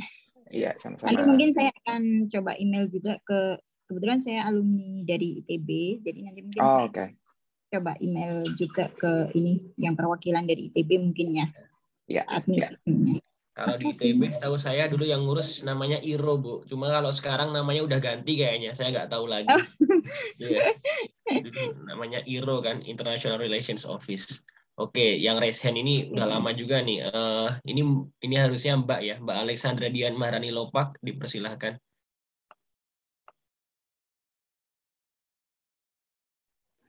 Hi, thank you for the opportunity. Jadi, I'm doing my A-levels di Cambridge sekarang, kayak di sixth form college, jadi kayak SMA gitu di Cambridge. Jadi sudah tinggal di Cambridge itu 1 tahun.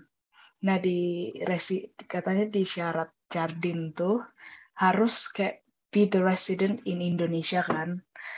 Nah, tapi my parents live in Indonesia sekarang. Jadi am I still eligible for the scholarship? Thank you. Oke, ini berarti pertanyaan ke Vincent ya. Jadi ini mungkin kasusnya kita buat umum aja. Jika kalau ada WNI yang sedang bersekolah di luar negeri SMA, lalu mau daftar beasiswa Jardin untuk masuk Oxford atau Cambridge, itu bisa atau enggak? Mungkin gitu pertanyaannya. Oke, ya ini sebentar ya. Ini coba aku cek sebentar aja. Ini takut salah nih ngasih infonya. Mungkin sambil ngecek kita bisa nampung pertanyaan lain dulu ya. Aku coba undang itu deh Alicia Wati Tanato untuk bertanya sekalian sambil nunggu Vincent menemukan jawabannya.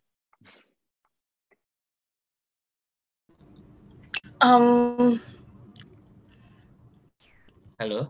Sorry. Yep, sorry. Soalnya lumayan kaget habis dipanggil. Bentar. Pertanyaan saya juga buat ke Kak Vincent dan ada 5 sih. Jadi kayak apa langsung aja ya? Karena pertanyaannya tuh nanti langsung ya tidak itu jawabannya. Oh ya tidak ya. Boleh. Oh ya udah. Berarti Kak Vincent udah ketemu belum ya? Oke. Oke, bentar ya. Ini tuh kalau residennya ini yang aku tangkap tuh kan kalau selama kamu nationality-nya masih Indonesia, harusnya masih eligible sih. Jadi meskipun kamu udah tinggal di Cambridge setahun untuk A-level, harusnya sih nggak masalah ya. Dan kamu berarti kan apply-nya untuk yang undergrad ya, scholarship-nya ya. Harusnya nggak masalah sih. Cuman boleh nggak nanti aku confirm lagi karena aku harus tanya si orang Jardinnya dulu sih, karena di sini persyaratannya ada di website itu cukup umum. Jadi be resident in any of the countries, which is Indonesia for example. Tapi dia nggak ada kayak semacam technicalities-nya resident itu dalam artian, oh kamu nggak boleh tinggal di luar selama 6 bulan sampai setahun misalnya. Kalau kamu lebih dari 6 bulan di luar gitu kan, yang kamu tanyakan yang kayak gitu ya. Nanti aku tanya Mbak Caca dulu. Mbak Caca itu yang in charge untuk Indonesia, Jardin Indonesianya. Nanti aku bisa minta ini kamu deh, apa Instagram atau WhatsApp atau apapun, kalau kamu mau direct message ke aku di chat juga boleh. I think we're in the same group. Oh, we're in the same group. Oke, ya udah. Boleh. Nanti aku reconfirm ke kamu ya. Aku tanya Mbak Caca dulu ya. Oke, thank you very much. Iya. Oke, mantap betul. Vincent dapat pertanyaannya yang sulit-sulit ini. Bagus. Ini baru webinar. Nah, oke, silakan Alicia. Oh ya, tunggu sebentar. Jadi untuk pertanyaan yang barusan dijawab itu, tadi saya baca dari websitenya juga nih, barusan banget saya ketemu. Terus jadi ternyata jawabannya adalah selama orang tuanya ada di Indonesia selama 7 tahun terakhir, baru boleh. Kalau nggak 7 tahun terakhir, nggak bisa. Maybe I can share the link. I just found it.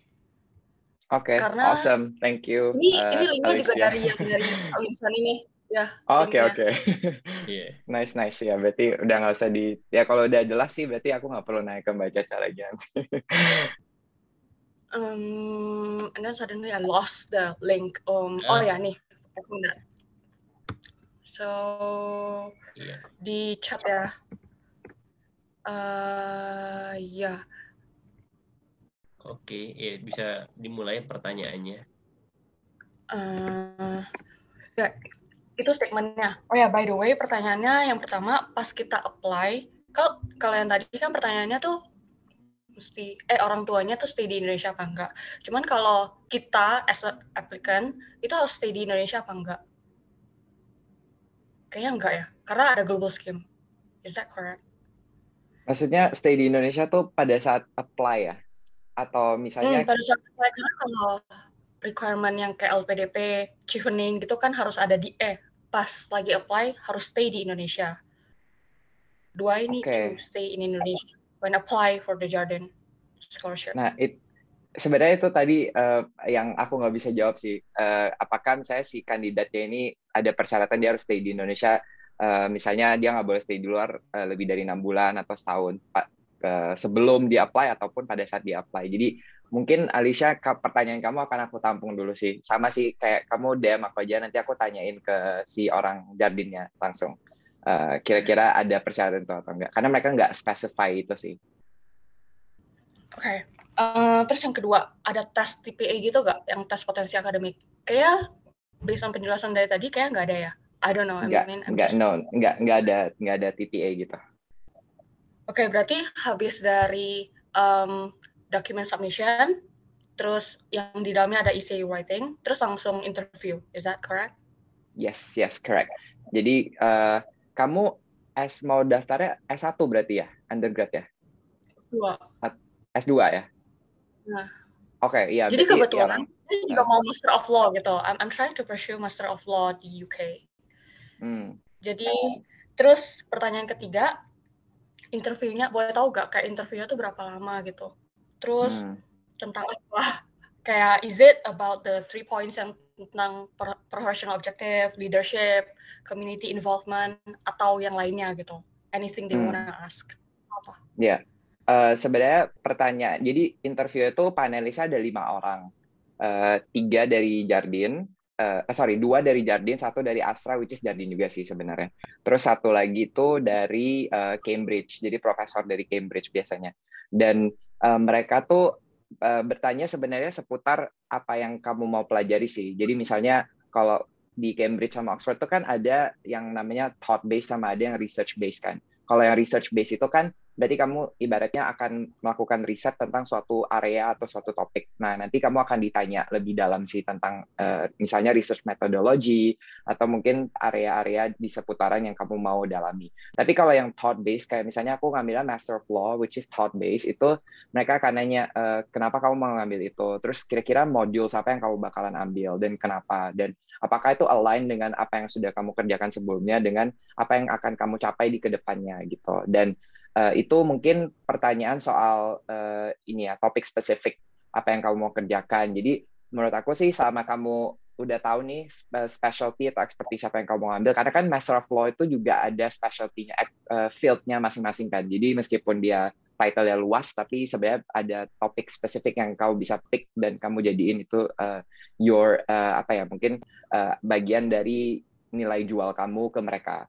Dan kemudian juga biasanya ada general questions tentang contohnya waktu itu aku ditanyain pendapat aku soal globalisasi dan international trade. Karena aku waktu itu bilang, jadi riset aku tuh di S1 tuh tentang WTO. Dan kemudian pas aku kerja juga, aku kan mostly focusing on investment law. Kemudian di LLM Cambridge, aku juga bilang aku mau ngambilnya international investment law, jadi salah satu paper yang aku akan ambil. Dan dari situ dia mulai develop questions tentang generic question sih. Jadi apa yang terjadi saat ini, hot topic, topical issues. Misalnya contohnya sekarang topical issues itu kan kayak ESG, environment, social, and governance. Kemudian ada teknologi gitu. Dan menurut aku kamu harus punya wawasan yang luas karena mereka itu kan orang-orang corporate yang duduk di Jardine kan, which means mereka ngelihatnya itu dari multi jurisdictional sama makro perspektif. Kira-kira global trade itu, global economy itu sekarang seperti apa gitu. Jadi hal-hal yang sedang terjadi saat ini yang misalnya soal inflation, soal global supply chain squeeze gitu-gitu yang kayak mungkin kalau baca-baca berita gitu-gitu itu biasanya mereka suka nanya pendapat kamu seperti apa gitu sih. Okay. Thanks. And then ini 2 pertanyaan lain tapi nggak tentang scholarship tapi lebih ke ini kali ya, the Cambridge langsung. Jadi aku cuma mau nanya, kalau mau ambil Master of Law, background-nya harus law nggak? Kalau misalnya saya dari economics, can I? That's a hard question. Oke, mungkin aku bakalan cek dulu ya, apakah LLB itu jadi persyaratan untuk LLM. Karena so far aku belum ketemu teman-teman LLM aku yang S1-nya bukan hukum. Aku belum ketemu.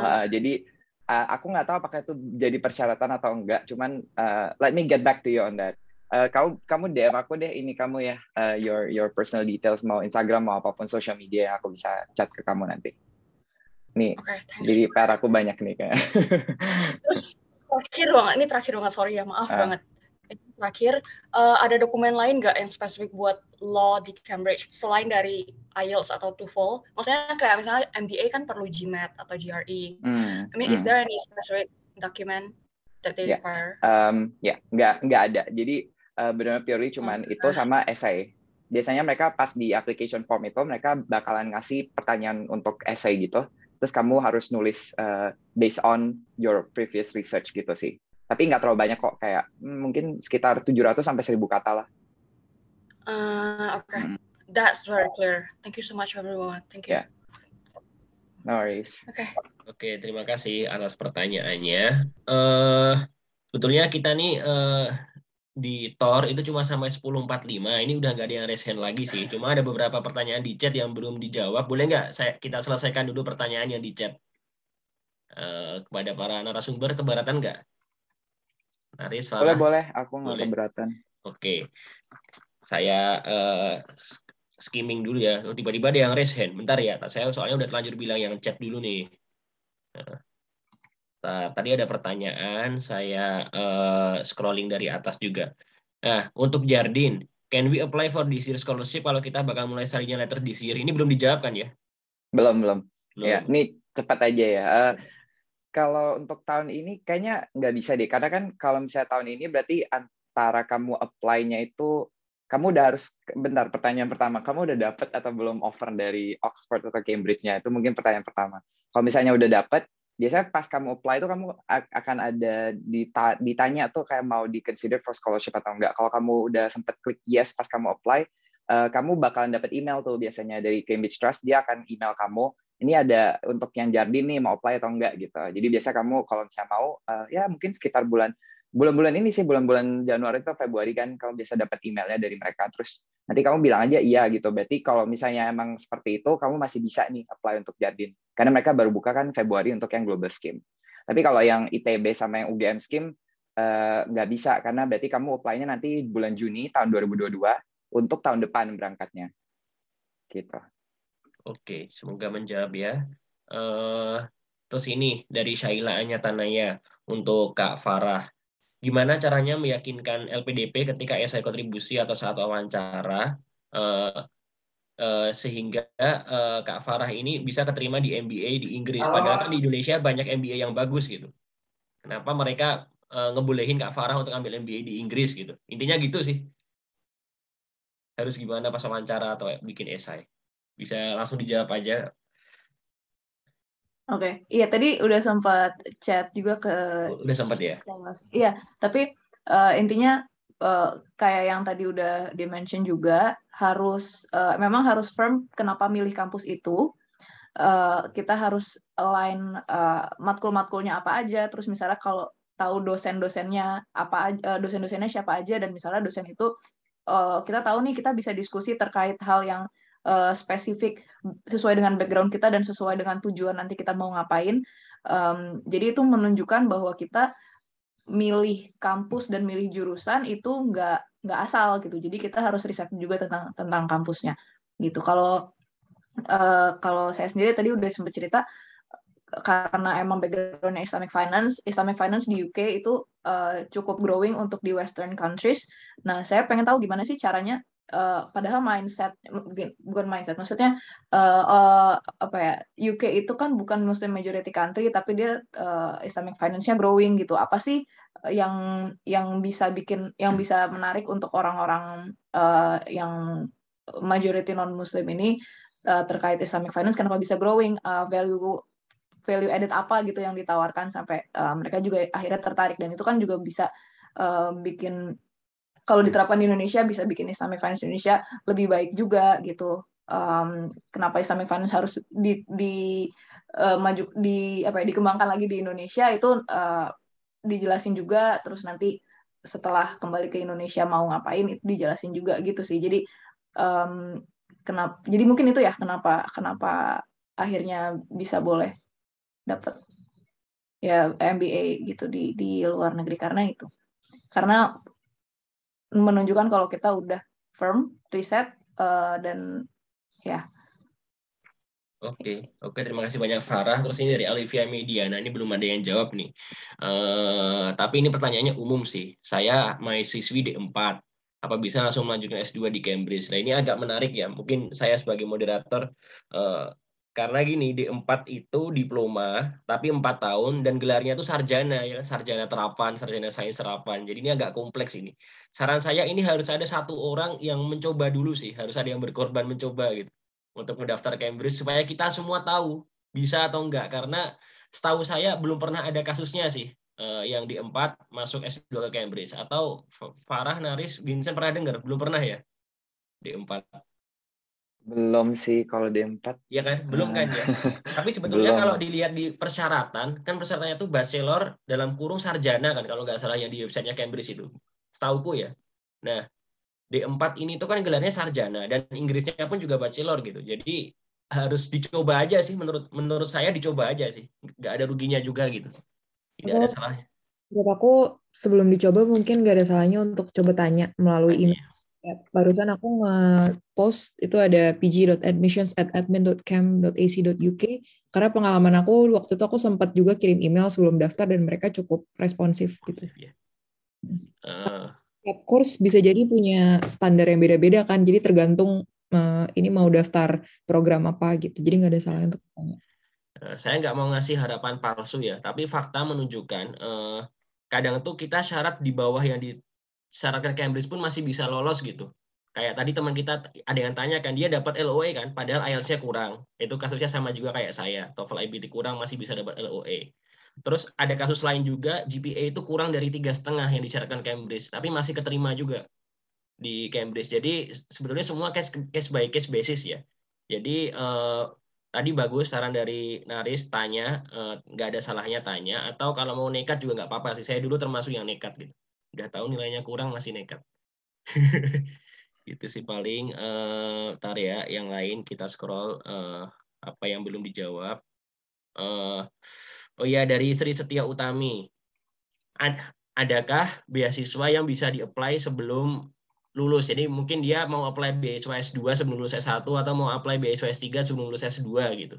Bisa apa enggak? Kayaknya 3 beasiswa ini nggak bisa ya kalau S1 apply S2. Harus sudah punya ijazah ya. Benar nggak? Coba dari Naris dulu. Chevening. Ini yang jelas harus sudah lulus dan udah punya pengalaman kerja 2 tahun itu sih. Ya. Kalau Jardine, coba Vincent. Belum lulus gitu ya? Iya, belum lulus, jadi belum punya ijazah. Paling masih punyanya apa sih di Indonesia namanya SKL. Oh, kalau Jardine mungkin bisa, tapi ya mungkin tahun-tahun terakhir banget gitu ya. Tapi udah ada ininya sih, udah ada transkrip akhirnya gitu.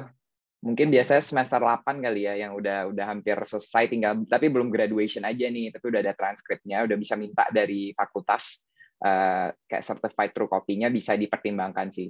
Meskipun mereka lebih prefer yang udah lulus gitu dan Oke. Ke Farah, kalau LPDP bisa nggak tanpa ijazah? Nggak bisa ya kayaknya ya? Kayaknya kalau LPDP nggak bisa ya, harus ada ijazah transkrip. Ya karena LPDP dari pemerintah Indonesia kan kaku. Jadi kayak daftar PNS harus ada ijazah, daftar LPDP ya harus ada ijazah, itu syarat mutlak sih.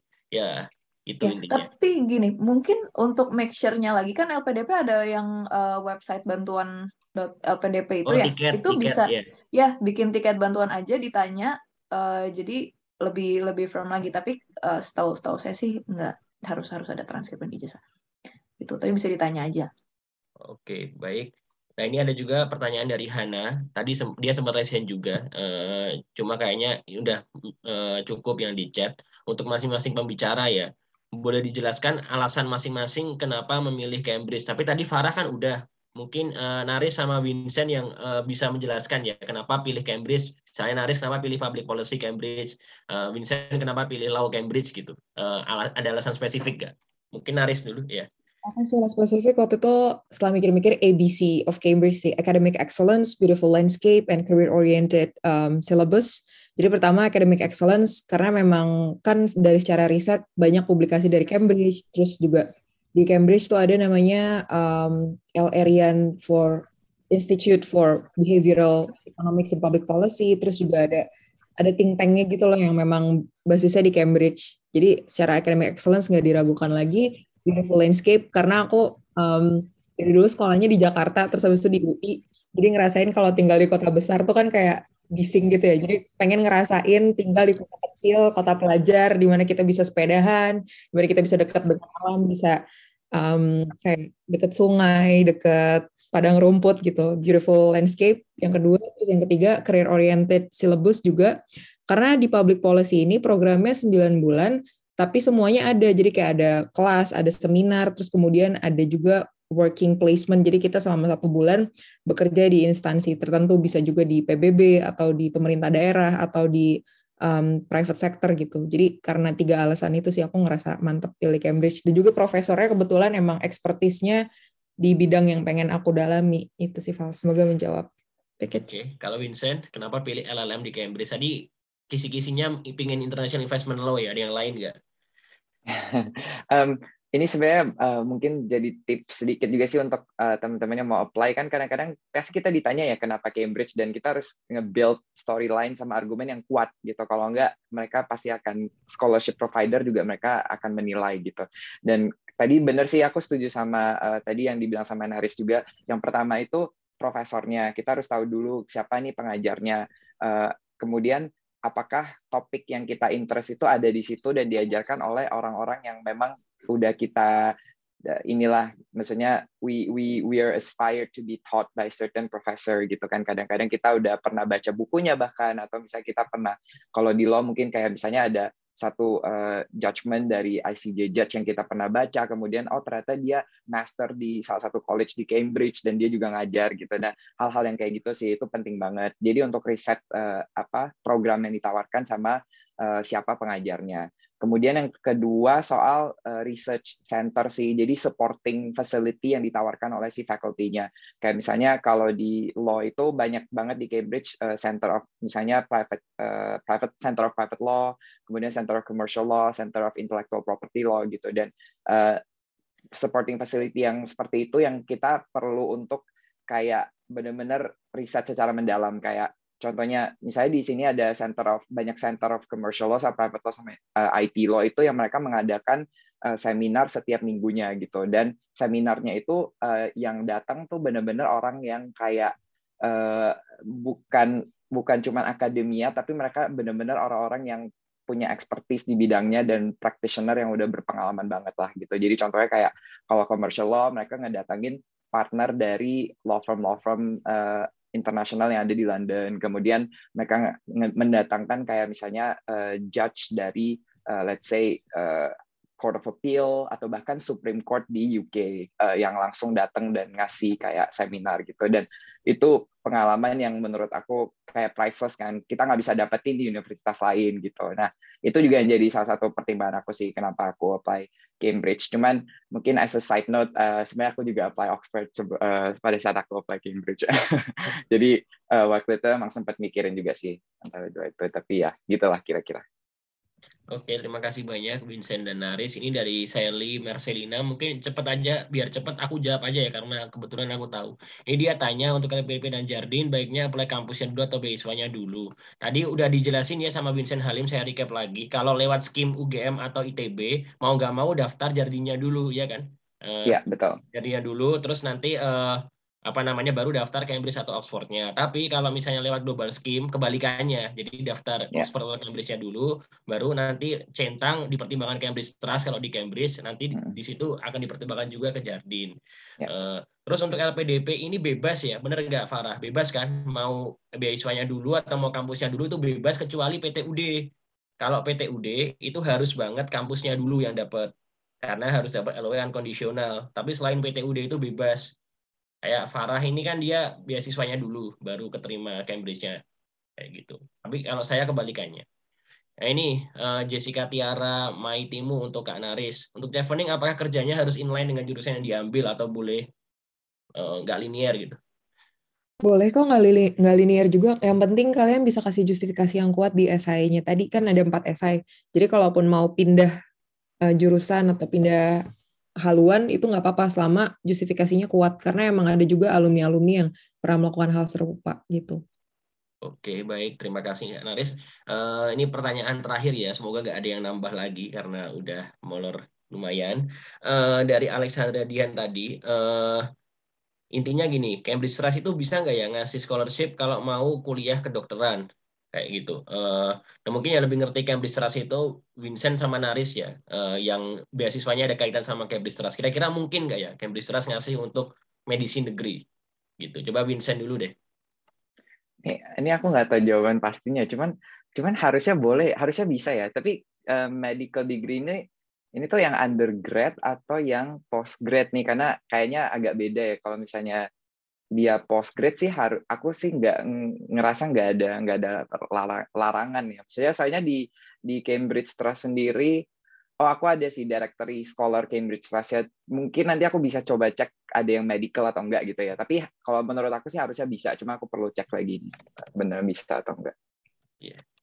Setuju juga sih sama Vincent. Ini ada di kalau di websitenya sih dibilang yang enggak dia kasih beasiswa itu MBA or MFin. Tapi untuk lebih jelasnya bisa juga sih yang dikirimin email ke officer-nya, karena kan bisa jadi kebijakan berubah-berubah ya. Betul. Iya. Ya, sama mungkin. Oh, sorry. Oke. Tahu mungkin itu saran aja dipertimbangkan lagi kalau misalnya mau yang di UK itu ambil S1 kedokteran, nanti kalau misalnya mau balik ke Indonesia, mau praktek di Indonesia itu penyetaraannya gimana bisa dipertimbangkan juga itu. Kalau ambil S1 kedokteran, kalau S2 kan nggak masalah, S2, S3. Gitu. Oke, kayaknya udah nggak ada pertanyaan lagi. Terima kasih semuanya atas partisipasinya. Tadi peak-nya partisipannya tuh sempat mencapai 73. Jadi ini lumayan membanggakan nggak sih? Ternyata animo teman-teman untuk masuk Cambridge dengan beasiswa itu lumayan tinggi. Semoga ya harapannya semuanya bisa keterima di Cambridge ya. Harapannya sih seperti itu. Semoga lancar. Kalau misalnya masih ada kendala, aplikasi dan lain-lain bisa langsung chat PPI Cambridge ya. Nanti insya Allah kami bantu sebisa kami seperti itu. Terima kasih juga kepada para narasumber yang keren-keren, Vincent Halim, Farah Ariana, Naris Farinur Jaman. Mungkin sebelum live boleh nggak kita foto bersama untuk dokumentasi? Karena kita jarang ada dokumentasi nih di PPI ini. Takutnya dikira nggak ada event. Jadi minta tolong dong teman-teman untuk on cam, kita foto bersama sebentar. Mungkin saya tunggu 1 menit ya sampai 11.10.